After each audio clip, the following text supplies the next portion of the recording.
রহমানির ভাই, আমি এইমাত্র ফেসবুক বা ইউটিউব ও টিকটক এই প্রথম আসলাম। পৃথিবীর আনাচে কানাচে যারা আছেন তাদের প্রতি আমার সালাম ও মুবারকবাদ। আসসালামু আলাইকুম ওয়া রাহমাতুল্লাহি ওয়া বারাকাতুহু। আমরা ফেসবুক বা ইউটিউবে ও টিকটকে বিভিন্ন ধরনের ভিডিও দেখে থাকি, তবে কিছু ভিডিও দ্বারা আমাদের উপকারে আসে এবং কিছু ভিডিও দ্বারা আমাদের অউপকারে আসে, এবং কিছু ভিডিও দ্বারা আমাদের হাস্যকর বিষয় হয় এবং কিছু ভিডিও দ্বারা আমাদের কান্নার বিষয় হয়। তাই আমি আপনাদের সামনে একটি ইসলামিক ভিডিও নিয়ে আসলাম, আর আমার ভিডিওতে বাস্তবিক জীবনের পরিবর্তন ঘটবে ইনশাআল্লাহ। তাই আমি ভিডিও শুরু করার আগেই সবাইকে বলছি, আমার ভিডিওতে যারা প্রথম তারা ভিডিওটা আগে সাবস্ক্রাইব করে নেবেন এবং আপনি নিজে দেখবেন এবং অপরকে দেখার সুযোগ করে দেবেন। আমি আজকের ভিডিওতে কিছু মাসআলা নিয়ে আলোচনা করব, যেটা আমাদের দুনিয়া ও আখিরাতের উভয় জগতে কাজে আসবে। আজকের আলোচ্য বিষয় হলো ইস্তেঞ্জার আদব। আমরা ইস্তেঞ্জা করি, কিন্তু ইস্তেঞ্জার আদব কি আমরা সেগুলো জানি না। তবে আজকে আমরা এগুলো থেকে জেনে নেব এবং এই অনুযায়ী আমরা চলার চেষ্টা করব, তাহলে আমাদের শরীর পবিত্র থাকবে। আমরা যে ইবাদত করবো ওই ইবাদতটা আল্লাহর কাছে কবুল হবে। আমরা সর্বপ্রথম ইস্তেঞ্জার আদব জানার আগে আমরা ইস্তেঞ্জার কয়টি আদব আছে সেই বিষয়গুলি জানি। ইস্তেঞ্জার কয়েকটি আদব আছে, তার ভিতরে 1 নম্বর আদব হলো যে ক্যাবলার মুখী বা ক্যাবলার দিকে পিঠ বা ক্যাবলার দিকে মুখ না দিয়ে বসা, অর্থাৎ ক্যাবলামুখী হবে না এবং ক্যাবলার দিকে পিঠও করবে না। ক্যাবলার দিকে মুখ করলে ক্যাবলার অসম্মান হয়, আল্লাহ অসন্তুষ্ট হন, এবং ক্যাবলার দিকে পিঠ করলেও ক্যাবলার অসম্মান হয়, এতে আদব রক্ষা হয় না। এজন্য আমরা কেউ প্রস্রাব বা পায়খানা করার সময় ক্যাবলামুখী হয়ে করবো না বা ক্যাবলার দিকে পিঠ করে করবো না। 2 নম্বর, রাস্তার উপর বা কিনারায় পেশাব পায়খানা করা। আমরা রাস্তায় যে চলাফেরা করি, বিভিন্ন মানুষ যাতায়াত করে, যদি আমরা রাস্তায় কিনারে চলাফেরা করি, তাহলে প্রস্রাবের বন্ধুটা বা পায়খানার বন্ধুটা মানুষের অনেক কষ্টকর হয়, যে কারণে মানুষ অনেক কষ্ট পাইয়া ওই ব্যক্তির উপর রাগান্বিত হয়ে অনেক কিছু বলে থাকে। আর মানুষের একটা যদি মুখ একটা দোয়া বেড়ে যাচ্ছে, ওই দোয়াটাই মানুষের আল্লাহ তাআলার কাছে কবুল হয়ে যায়, তাহলে এই কবুল হওয়ার কারণে ওই ব্যক্তি অনেক লানত হয়। এই জন্য আমরা মানুষকে কষ্ট দিব না, নিজেও বেঁচে থাকবো এবং অপরকেও কষ্ট দেওয়া থেকে বিরত রাখবো। এই জন্য আমরা কী করবো না, রাস্তার আশেপাশে বা কিনারায় ইস্তেঞ্জা করবো না। 3 নম্বর আদব হলো কোনো গর্তের ভিতরে পেশাব পায়খানা করা বা সূর্যের বরাবর বসে করা। অর্থাৎ কোনো গর্ত, আমরা একটা গর্ত পেলাম, গর্তের ভিতরে প্রস্রাব করে দিলাম বা পায়খানা করে দিলাম,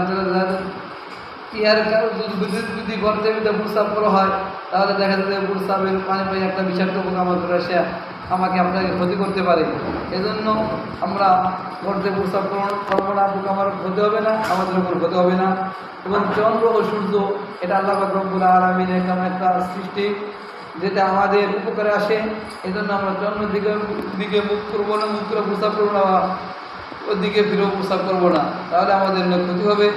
4 নম্বর আদব হলো পায়খানা বসে কথা বলে না বলা এবং উপর দিকে দেখা, লজ্জাস্থানের দিকে তাকিয়ে থাকা। অর্থাৎ আমরা যখন পায়খানা আমরা বিভিন্ন চিন্তা ভাবনা নিয়ে থাকি, আবার বিভিন্ন মানুষকে কথাও বলে থাকি। এই পায়খানা দিয়ে কথা বলাটা নিষেধ, এটা আল্লাহ রসুল নিষেধ করে গেছে। আল্লাহ পাক রব্বুল আলামিন সন্তুষ্ট হন, আমরা পায়খানা যাবো, কিন্তু কেউ কী করবো না, কথাবার্তা বলবো না এবং উপরের দিকে তাকায় থাকা যাবে না, মনে মনে চুপ করে থাকবেন এবং লজ্জাস্থানের দিকেও কেউ তাকাবেন না। এরপর হাড় বা কয়লা দিয়ে ঢিলা লওয়া, কোনো কিছুর হাড়, মানুষের হাড় হোক অথবা জীবজন্তুর হাড় হোক, এই ধরনের জিনিস দিয়ে ঢিলা করা যায় না, এতে প্রস্রাবের পানি টানে না। আর এটা যেহেতু আল্লাহ পাক রব্বুল আলামিনের একটা মাখলুক, এজন্য মাখলুকের কোনো জিনিস ইস্তেঞ্জার কাজে ব্যবহার না করা, আমরা এর থেকে দূরে থাকবো। এরপর আর আদব হলো দাঁড়িয়ে বা হাঁটিয়ে পেশাব করা। দাঁড়িয়ে হাঁটিয়ে পেশাব করা শয়তানের একটা কাজ। দাঁড়িয়ে বা হাঁটিয়ে পেশাব করলে যে শয়তান খুশি হয়, আল্লাহ পাক রব্বুল আলামিন অসন্তুষ্ট হন। এজন্য আমরা কী করবো না, যে প্রস্রাব করার সময় আমরা দেখি কোনো মানুষ প্যান্ট পরে, যদি এমন প্যান্ট পরে যে প্যান্ট পরার কারণে বর্তমানে কষ্টকর হয়ে যায়, আর দাঁড়িয়ে প্রস্রাব, তারপর বলে কী করবে, দাঁড়িয়ে প্রস্রাব করে। আর যেটা শয়তানমূলক একটি কাজ করে থাকে। এজন্য আমরা প্যান্ট যারা পরিধান করবো একটু বানানোর সময় সতর্ক হবো, যেটা আমাদের প্যান্টের জন্য আমাদের ওই একটু ঢিলে ঢেলা হয়, এটা বসে আমরা বসে করতে পারি বা পায়খানা আরামে বসে আরামে করতে পারি। এরপর আর একটা আদব হলো বিনা ওজনে পানিতে পেশাব করা। আমরা বিভিন্ন মানুষ বিভিন্ন ধরনের আছি, তবে আমরা যারা পানিতে গোসল করতে যাই দেখা যাচ্ছে আমাদের প্রস্রাবের চাপ দিলে আমরা সাথে সাথে পানিতে গোসল করে দিই।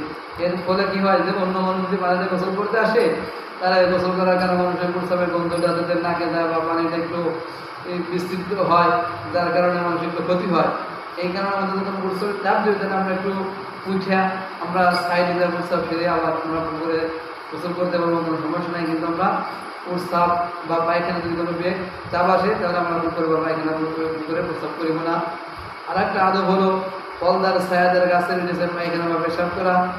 যে সমস্ত গাছে ফল দেয় এই সমস্ত গাছের নিচ গাছের গোড়ায় বা গাছের কিনারায় প্রস্রাব না করা।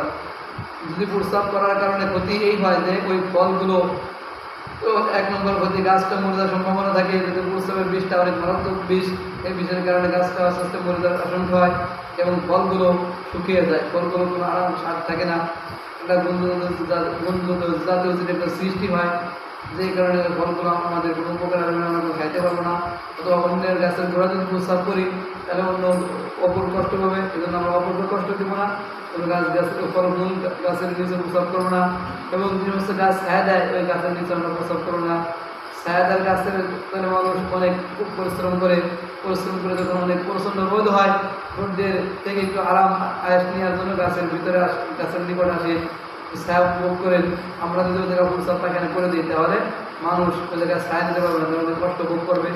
এই জন্য আমরা ওখানে প্রস্রাব করবো না বা পায়খানা করবো না, তাই মানুষ আমাদের থেকে আমাদের কষ্ট থেকে একটু দূরে থাকে।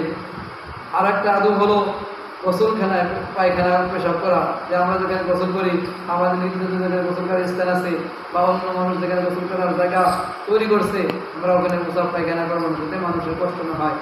যে সমস্ত কথাগুলো বললাম আমরা সকলে কথাগুলো খেয়াল করে শুনবো এবং এই কথাটা আমরা অপরকে জানিয়ে দেওয়ার জন্য যেভাবে জানানো যায় আমরা সেভাবেই চেষ্টা করব। ভাই সকলের মানুষ ভিডিও নিয়ে অনেক ধরনের ভাইরাল হওয়ার চেষ্টা করে, কিন্তু আজকে আমার ভিডিওটা হলো ইসলামিক ভিডিও। যদি আমার ভিডিও যদি কারো ভালো লাগে তাহলে দেখবেন এবং অপরকে দেখার সুযোগ করে দিবেন। আর আল্লাহকে দোয়া করবেন যেন আমার ভিডিওর দ্বারা মানুষ উপকৃত হতে পারে। আল্লাহ রব্বুল আলামিন যা কিছু বললাম শুনলাম সকল কিছুর উপর আমল করে তৌফিক দান করুন। আমরা প্রতিদিন এভাবে একটার পর একটা ভিডিও নিয়ে আসবো ইনশাআল্লাহ।